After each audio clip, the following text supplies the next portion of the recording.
আসসালামু আলাইকুম, সবাই কেমন আছেন? আমি ভালো আছি।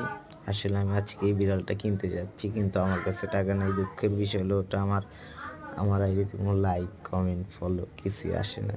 যদি লাইক হতো, কমেন্ট হতো, তাহলে আমি কিছু ইউটিউব থেকে কিছু ইনকাম হলে আমি বিড়ালটা কিনতে পারতাম। আসলে আমার কাছে তো টাকা নেই, তার জন্য কিনতে পারি। তো সবাই যদি আমার ভিডিওটা বেশি বেশি শেয়ার, লাইক, ফলো করেন, তাহলে আমি বিড়ালটা অবশ্যই কিনবো আর আপনাদের জন্য দোয়া করব। তো আমার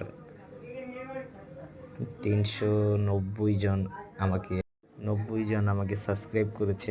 যারা আমাকে সাবস্ক্রাইব করে আমার পাশে থাকে, সবাইকে ধন্যবাদ। আসলে আমিও সবার পাশে থাকার চেষ্টা করব। তো যারা আমাকে ফলো করে তাদেরকেও ধন্যবাদ। আর আপনারা যদি আমাকে একটা সাবস্ক্রাইব করেন, তাহলে আপনাদের কাছে আমি অনেক কৃতজ্ঞ।